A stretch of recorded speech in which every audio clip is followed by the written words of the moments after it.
Ford took centre stage as Red Bull's F1 teams became the first to hold a 2026 launch, which revealed some surprising details.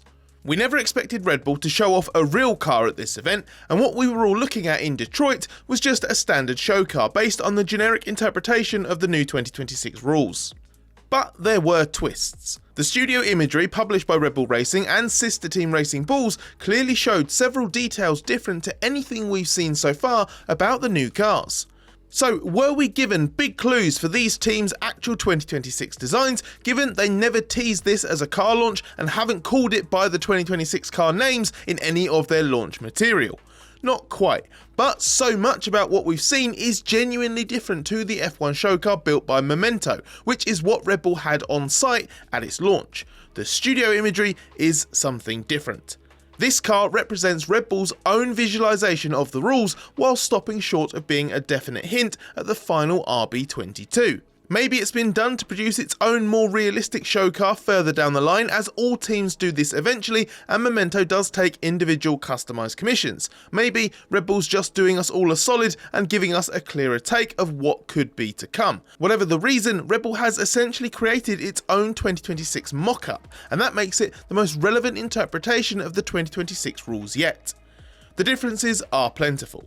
We can see the first hints of detail work around the front and rear wings, the new look front wing end plates, and front brake ducts, while further back there's a lot more refinement. The side pods are much more contoured and tightly packaged, leaving a greater part of the floor exposed, with a little more detail in the rear corner. At the front of the floor, the forward fence is a much clearer evolution of an actual design, split into 3 elements rather than one big block.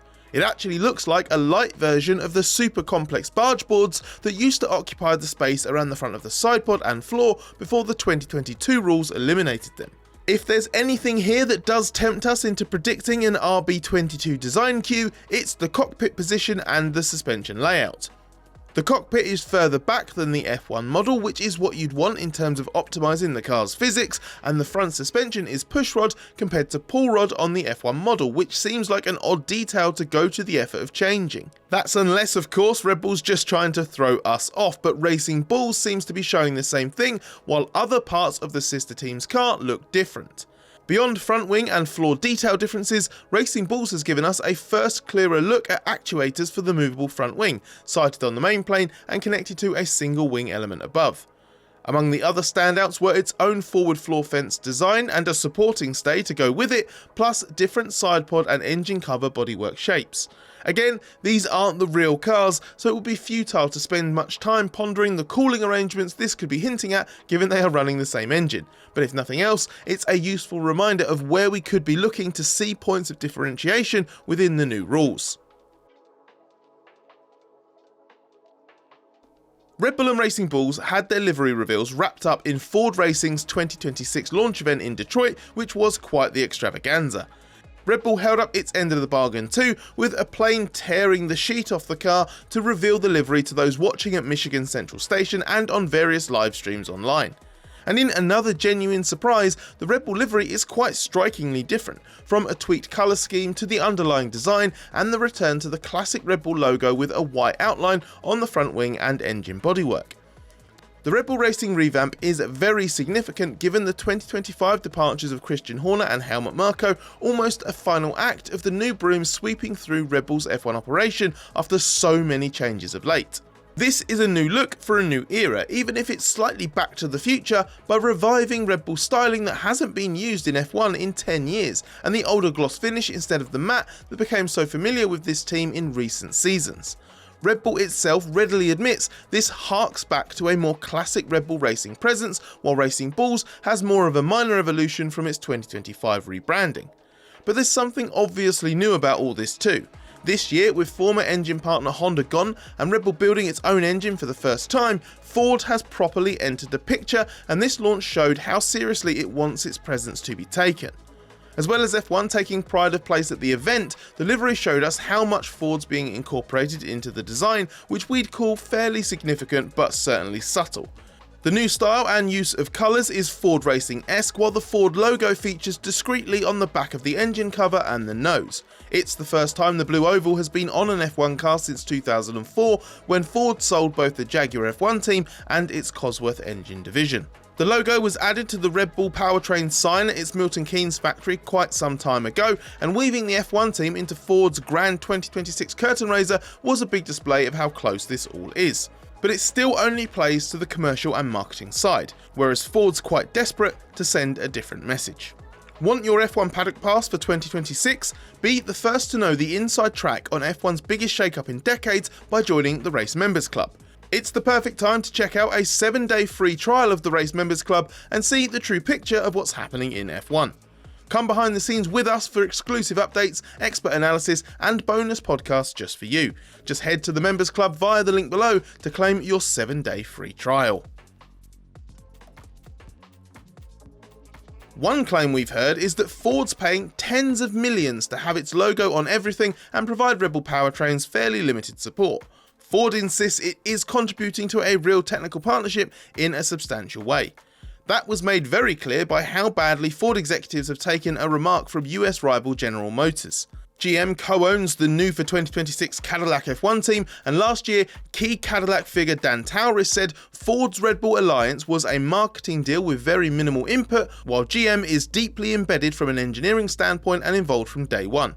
This week, quotes from Ford Executive Chairman Bill Ford and his son Will, who is General Manager of Ford Performance, indicated that's gone down like a lead balloon at Ford. Bill Ford told The Athletic that those comments were patently absurd and claimed the reverse is true because Cadillac's going to be using a customer Ferrari engine for the next few years, and he doubted Cadillac would have any GM employees on the race team.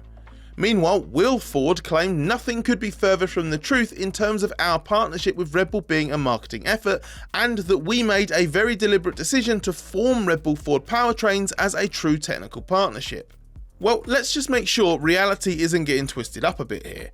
Red Bull Powertrains was formed entirely on its own basis. The company's technical director Ben Hodgkinson even said ahead of Thursday's launch event that when I first got involved, Ford weren't in the picture. The factories were built and the first version of an engine had been developed before Ford got anywhere near the project a year in. There was always the possibility of a manufacturer tie-up, and to give Ford the benefit of the doubt, two things can be true: that RBPT was set up to be its own thing, and that Ford wanted its alliance to be formed as a technical partnership. But as the company's gone about developing its first F1 engine, building 3 factories, recruiting around 700 people, and working through 6 generations of engine design in the process, how much has Ford really done? When the partnership was struck, the suggestion was Ford may have some input into the energy recovery system with the uprated battery and enhanced MGUK requiring significant investment and ingenuity. The involvement hasn't been so specific though. There are some Ford engineers embedded within Red Bull Ford Powertrains, and Ford also played a part in filling some holes in the recruitment process, which Hodgkinson calls very valuable indeed. Ford's manufacturing capability has also been exploited. One example is providing equipment capable of 3D printing with industrial metal, which is said to be much faster than using traditional suppliers making castings out of big molds. Some of that sounds plenty useful, but it won't quieten the critics who might just say Ford's given Red Bull a load of money, a big printer, and a few spare employees. This launch was a fun way for Red Bull and Ford to start a big season, but what will they achieve together? As a new engine manufacturer, the odds are against this being the benchmark engine. Ford CEO Jim Farley said there is a mountain to climb to take on the likes of Mercedes and Ferrari. And until pre-season testing, there won't even be any clues about where the new engine really stacks up. Hodgkinson had a great, if unusual, analogy for this, as he described it as like running a 400-meter race, but in a stadium on your own in a different country to all your competitors, and all you know is you're running as fast as you can. All he's doing to judge where Red Bull Ford powertrains are at is using his extensive experience, including being a key figure at Mercedes high-performance powertrains when that engine proved the clear benchmark for the start of the last new rules era in 2014. One of the reasons Red Bull hired Hodgkinson in the first place is that experience. He knows what a great engine company looks like and what good or bad preparation is, so all he's talking up is that side of things, not performance expectations. But while Bill Ford claimed together we're going to be unstoppable, Red Bull Racing CEO Laura Mekies pushed a more cautious message, that there will be struggles and sleepless nights, at least in the first few months. One thing that could be on Red Bull's side here though is that it is believed to be the only other manufacturer that has cottoned on to the exploitation of the new lower compression ratio limit that Mercedes is believed to have first pioneered. This ratio has been reduced from 18:1 to 16:1 under the new rules, and is measured when the engine is not running. Most manufacturers took that to mean the ratio can never be more than 16:1, but the FIA accepts that Mercedes and to some extent Red Bull have been fine to interpret it as solely relating to static conditions and ambient temperatures. The theory is that when their engines are running and the metals expand due to the heat that comes with that, the compression ratio grows, and in total there's a small but significant power increase. Hodgkinson has admitted that Red Bull could make an 18:1 ratio work with its 2026 engine with the speed of combustion it's managed to get, and that they feel 16:1 is too low. He also suspects there's some nervousness from rival manufacturers that others have worked out some clever engineering. Apart from that, he was keeping his cards close to his chest, stating, "I'm confident that what we're doing is legal," and tellingly adding, "Of course, we've taken it right to the very limit of what the regulations allow." Whether that's enough for Red Bull and Ford to quickly become a winning partnership is still a way off being clear. For all the fun and surprises of this launch, we still need to see a real car for starters.